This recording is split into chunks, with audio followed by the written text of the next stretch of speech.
Holy Spirit, we thank you for your presence with us. We thank you for that you are speaking to us, that you've been speaking to us even through the time of worship. We receive your word, whatever you're doing in us right now. And we say continue now to speak through the word of which you are the author, you are our teacher. Give us vision and direction for this year ahead. In Jesus' name, Amen.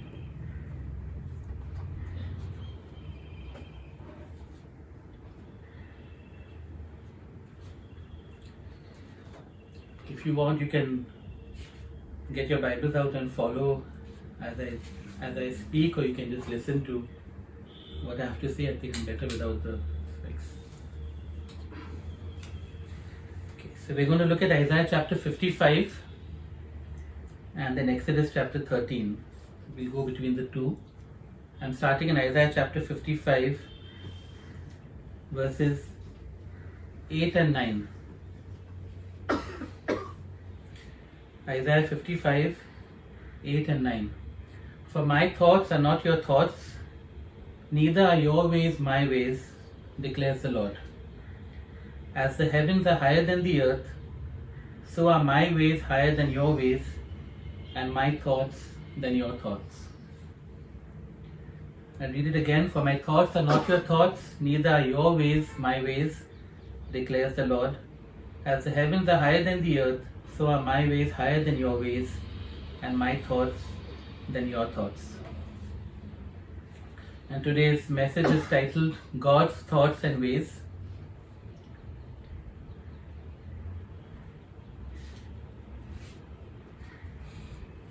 What does that word thoughts mean? The translation is a good one, but looking at different ways the word is used, it gives us an idea of what that word means. It is used to mean designs, intentions, plans, purposes, schemes. So all those are ways in which we can describe God's thoughts. Okay? And what are His ways? The word that's used for ways are actions, but also just the word for ways, roads, journeys. And so in summary, God's thoughts and ways are God's plans and how He executes them. Okay, that's a nice way. I think it's a simple way to put it. It's God's plans or purposes and how He executes them or how He puts them into action. And what He's saying in Isaiah chapter 55 are both those thoughts and those ways or God's plans and how He executes them are infinitely higher than ours. As the heavens are higher than the earth basically just means infinitely higher than ours. His thoughts and ways, His plans, and the ways in which He carries them out. I was trying to think of an example, and I realized there are so many examples in our life. And I thought of a simple one. I thought of, when I was in college in 12th, this was the time when if you were good in school, you were either going to be an engineer or a doctor. Some of you from my generation will remember that. I don't think that's the case today, but there was a time when you were either. So we were two brothers, we were both good in school. So one would be a doctor and the other engineer. And my brother was going to be the engineer and I was going to be the doctor. Yeah, I know it seems very funny now knowing me, but they thought I would be the doctor. And so 12th standard came and I didn't study at all. And I was cutting this frog and I almost fainted, and I knew that I was not going to be a doctor for sure. But I couldn't tell my parents that. And I remember just before the exams, which I knew I would do very badly. I didn't know I would fail, not once but twice, but I knew I would do really badly and I would not do anything like to get into medical college. And so I came up with this scheme. So I was sitting with my mother. I remember the restaurant also at Gamdevi, and telling her, I wonder maybe I should become a priest. This was all just a con game, because I knew that she'd be so happy if I said that, just to sort of let her down lightly. And I think to myself that God must have been laughing up in heaven, saying, "Oh, this guy doesn't know my plans for him," you know. And of course, I had no desire. I remember Nicky Gumbel saying, no, that he had no desire to be a priest. Well, I had no desire to run a church at all. Absolutely not. Because I think what I hate almost as much as church tradition is church politics. And leading a church, it irritates me. The smallest thing just irritates me and upsets me, because I want to get on with the work of doing what God wants. And inevitably, when there are people in a community, all this happens. And if you're leading it, then you are involved in it, and I just don't like to be involved. So anyway, I would never have wanted to. But obviously that was God's thought, that was His plan.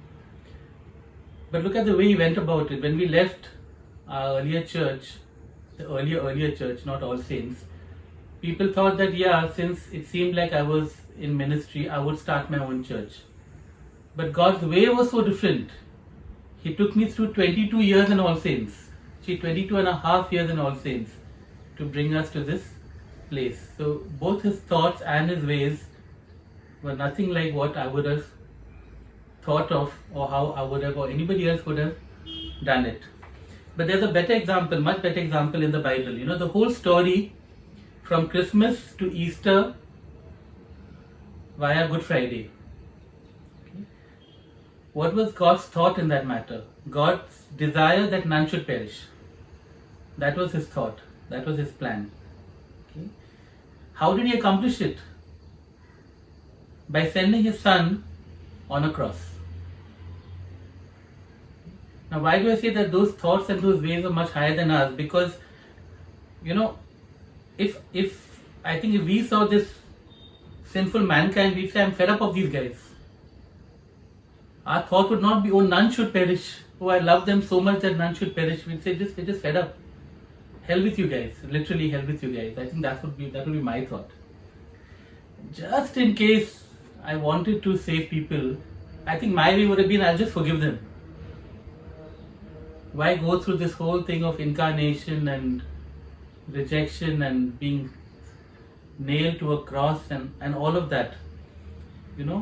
God's thoughts and God's ways are not ours. They're so much higher. And today I want to talk from Exodus 13 and 14. I want to share about the Red Sea crossing as a demonstration of this truth.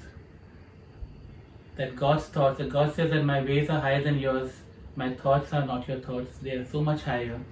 I want to look at the story of the Red Sea crossing, not the whole story, we all know the story, but just little bits of it, and see how that demonstrates this truth that God's thoughts and ways are infinitely higher than ours. So let's look at Exodus 13 verses 17 to 18. We'll first look at God's thoughts. Remember, God's thoughts are His designs, intentions, plans, purposes, schemes.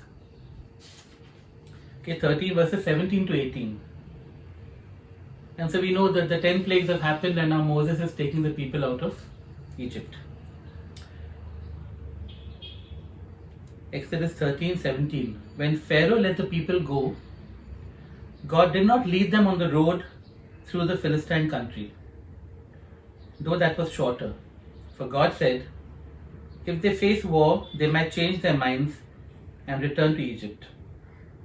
So God led the people around by the desert road toward the Red Sea.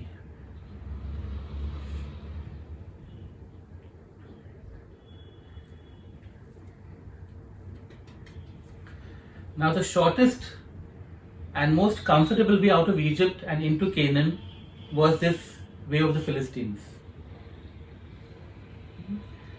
It was along the Mediterranean Sea. But there were Egyptian forts all along the way. And that's what it means here. They will have to face battle along the way.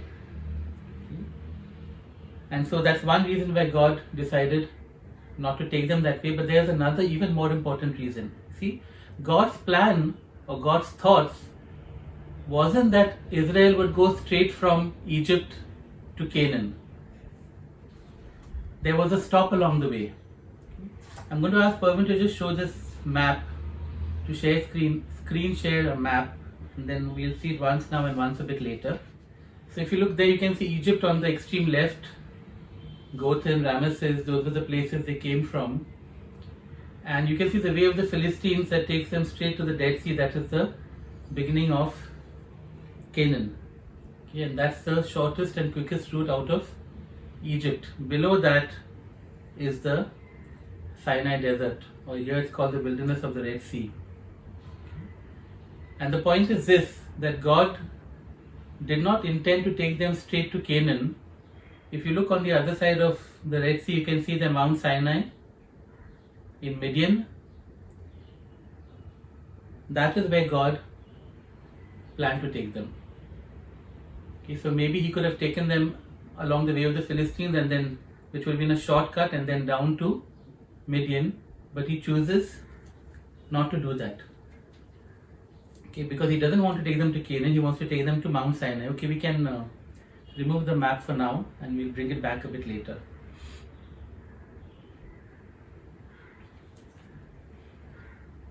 Why do I say that God had another plan? Exodus 3 verse 12. Okay. This is at Mount Sinai or Mount Horeb, where God met with Moses in a burning bush. And in 3 verse 12 he says, God said, I will be with you, that is to Moses, and this will be the sign to you that it is I who have sent you. When you have brought the people out of Egypt, you will worship God on this mountain. When you have brought the people out of Egypt, not you will go straight into the promised land. You, and by the way, the first you, when you have brought, that is singular, that is Moses.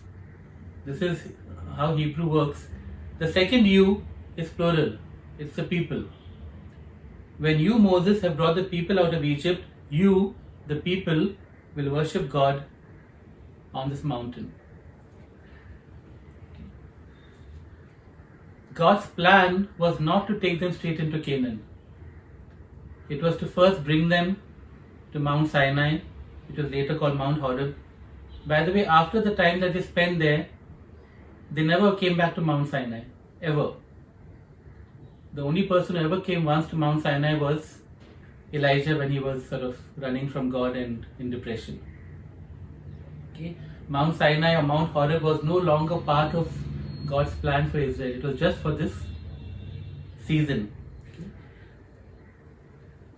And they came out of Egypt, and the whole promise was the promised land, but over a year was spent at Mount Sinai before they set out for Canaan. Now, most of it was in God's perfect will and timing. There was a slight delay because of the golden calf incident and the fact that Moses had to intercede for them 40 days, and so there would have been a slight delay. But most of this year was very much in God's perfect will and timing, because at Mount Sinai was where the 10 Commandments and the law were given to Moses and to the people. At Mount Sinai was where the tabernacle was revealed, was designed, was built, was set up. All of it happened at Mount Sinai. The covenant was confirmed here. You know, for generations, God had promised or had established His covenant, made His covenant with Abraham, Isaac, and Jacob. But now He was creating and confirming a covenant people, a covenant nation. All of that happened at Mount Sinai.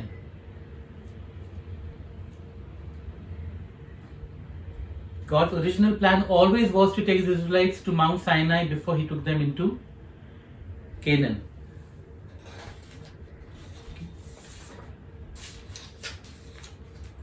You know, Exodus 19 verse 4 is one of my favorite verses in the Bible, where God says, you yourselves, and again He's talking to the people, you yourselves have seen what I did to Egypt, and how I carried you on eagle's wings and brought you to myself. how I carried you on eagle's wings and brought you to myself. Not took you into the promised land, brought you to myself. You see, God's priority was and still is relationship. It's intimacy, it's identity as His children. Before the blessing, all of this is so much more important. And so God's thought, our thought would be, it's just 1 week, let's get straight into the promised land. Even the forts along the way are no problem. I mean, He's just defeated Egypt. God can deal with the forts along the way and take them straight into, within 1 week they'll have been in the promised land, no problem. But God had planned a year at Mount Sinai. Because His thought was first covenant, then Canaan. And it's also that way with you and me. We are always impatient and eager for the blessing, for the thing to happen, for the accomplishment. And God just seems to be taking His time. That's because He's taking His time with us. It's relationship, intimacy, identity before the blessing, before the achievement, before success. So that is God's thoughts. No? My thoughts are not your thoughts. My thoughts are higher. Okay? Then we come to the ways.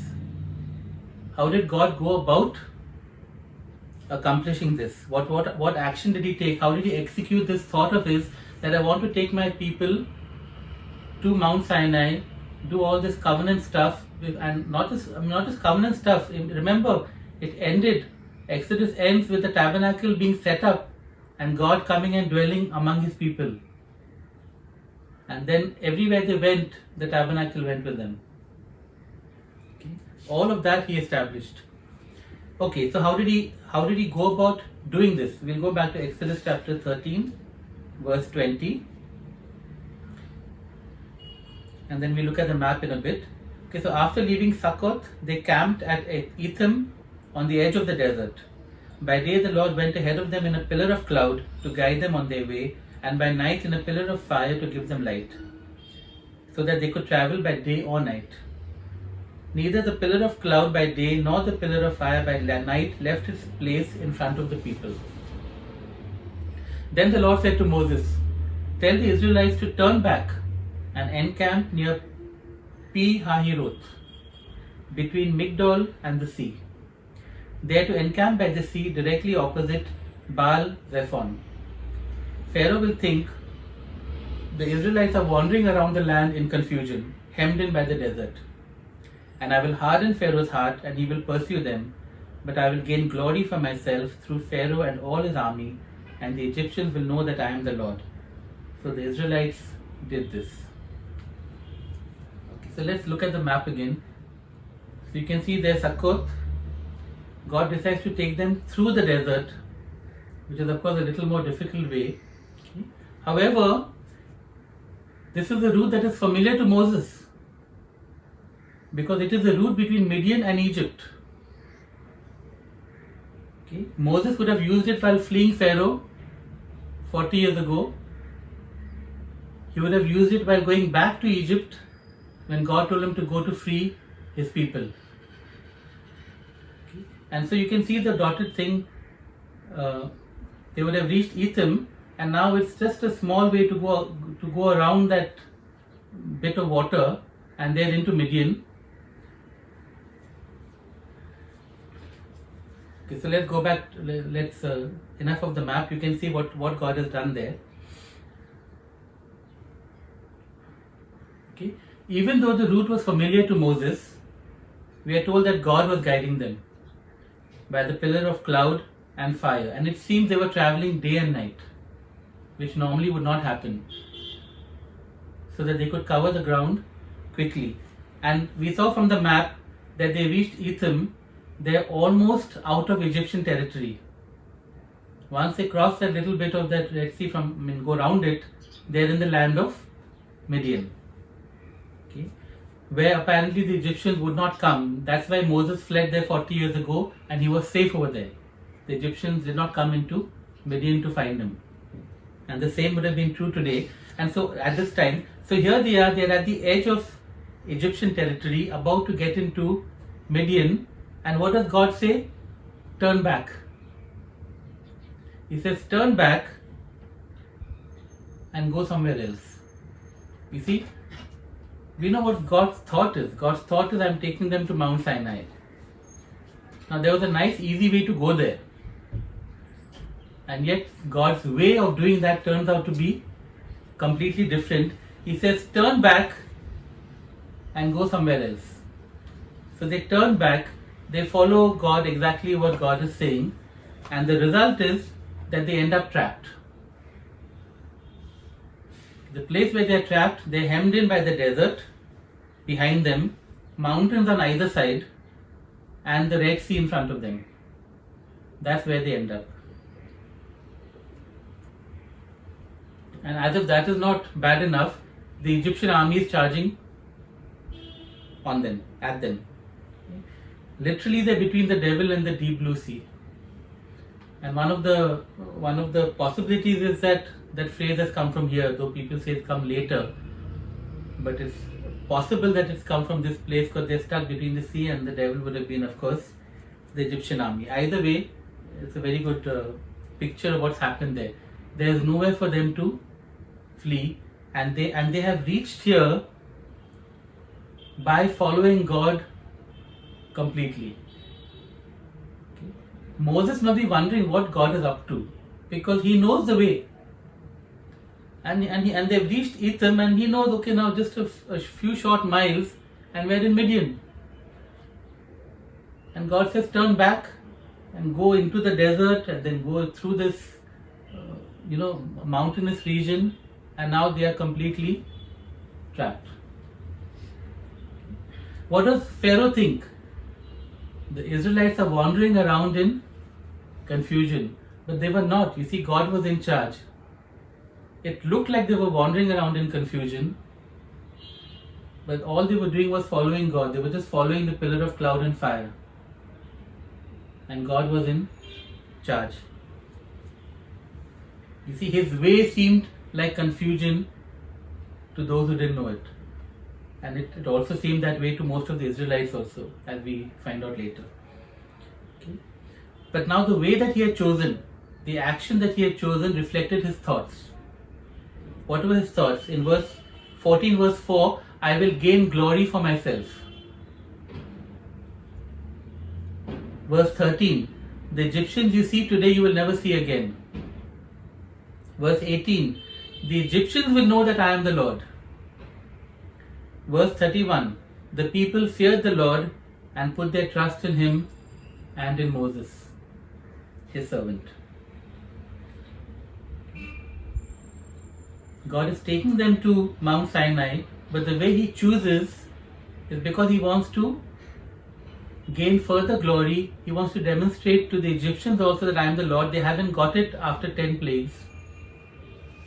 And he wants to cause the people to still put their trust in him, because they are still jittery. As we find out, every time there's a crisis, they are jittery. So he still wants to do something to cause them to fear him and to put their trust in him and in Moses. And the wonderful news is this: if you've heard my Exodus teaching, you will know this. The way or the road had already been made. It was there under the sea. There was an underwater bridge, perfect for the Red Sea crossing. And the amazing thing is the Israelites crossed over on dry ground.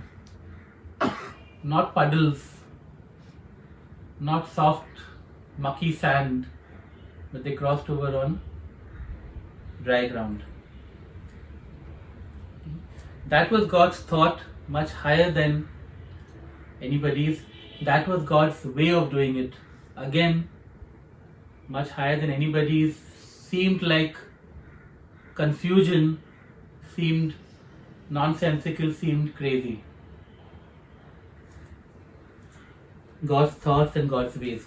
The point is this: so do we sit back and say his thoughts and his ways are beyond our knowing, which in one sense they are, and so we say Ke sara sara, whatever will be will be. Does that sound like many Christians? I think it does. God, this God is in control. Whatever He does, He does. I can't understand it, but God is in control. It sounds like so many Christians, so many people in India actually, because the Indian culture has that sense of fate and karma and all of that. So whatever will be, and it is not at all the Christian way. Okay? And I'll show you that from Isaiah 55. We'll go back to Isaiah 55 and we'll end over there. Okay?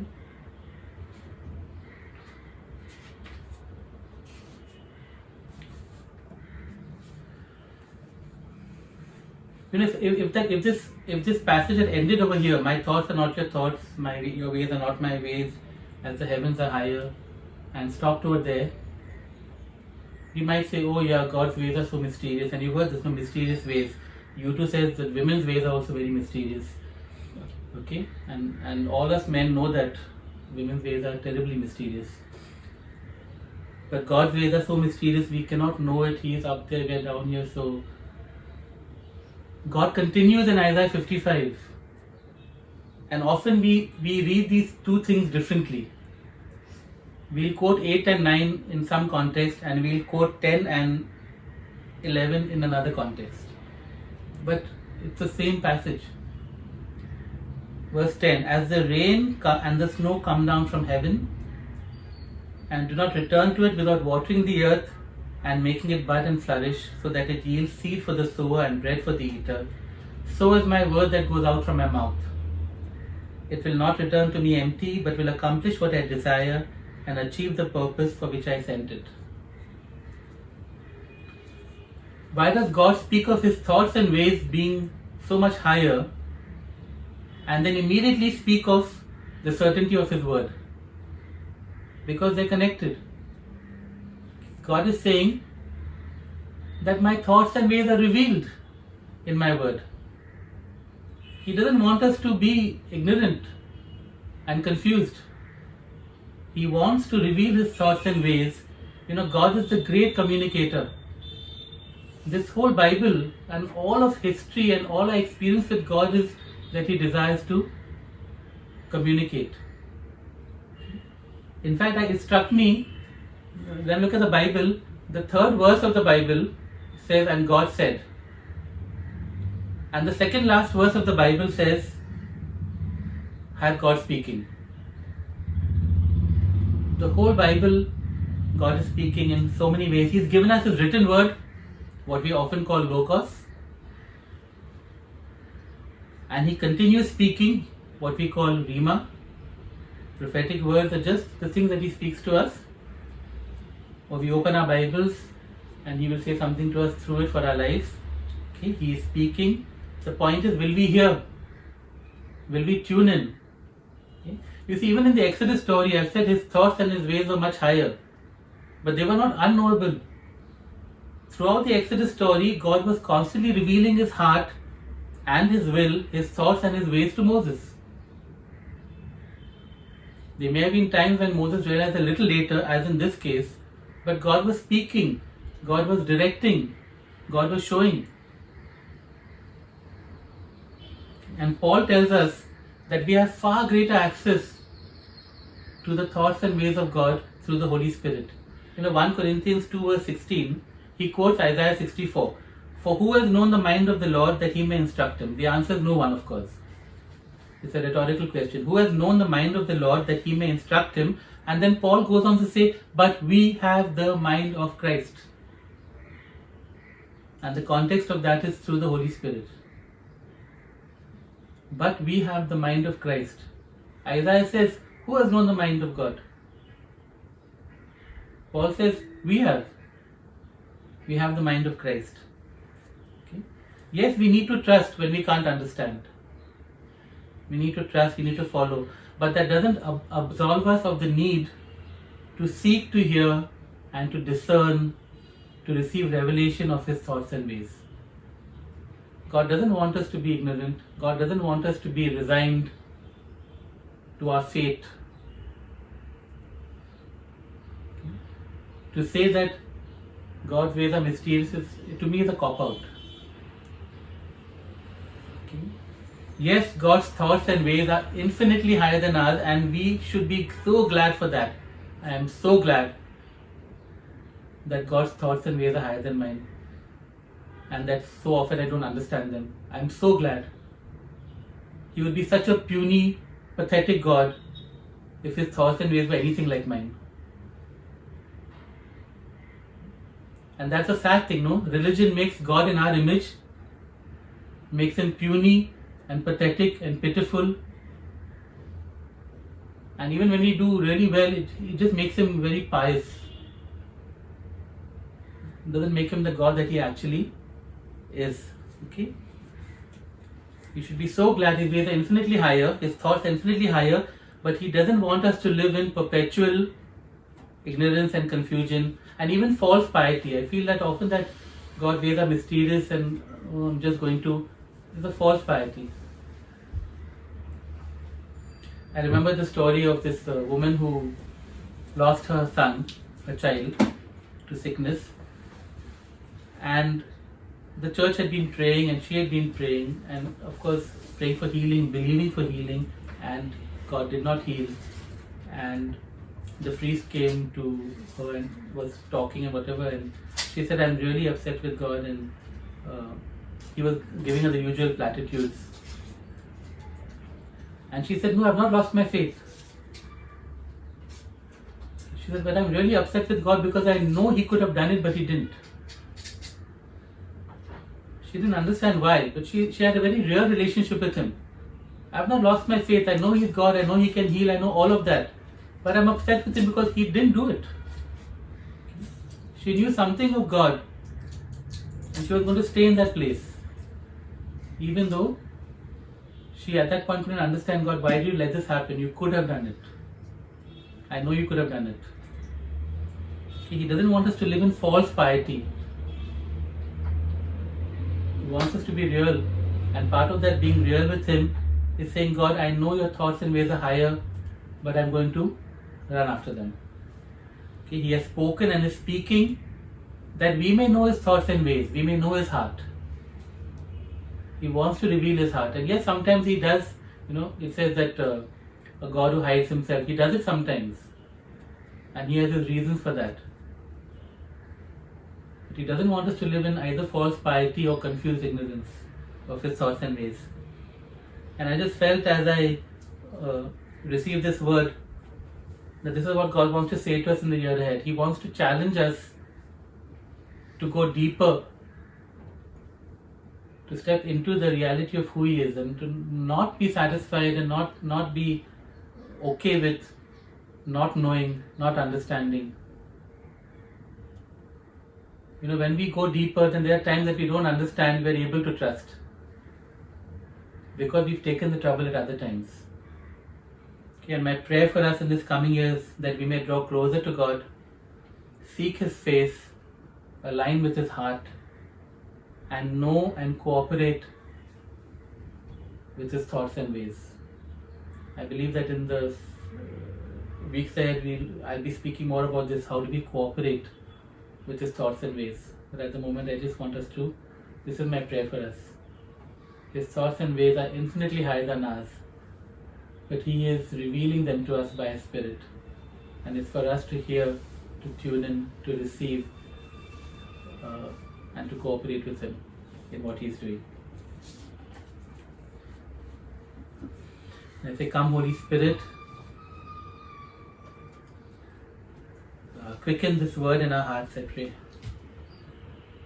Quicken these scriptures.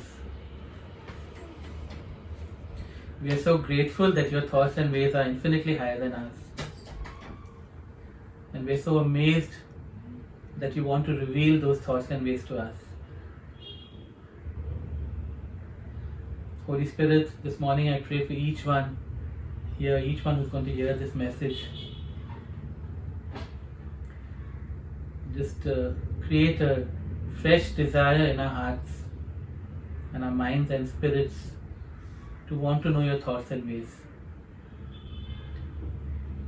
And pour into us, Lord, discernment and awareness and understanding. just as we walk along with you, that we may align with you, with your heart, that we may know your thoughts and we may cooperate with your ways. I pray this in Jesus' name. Amen.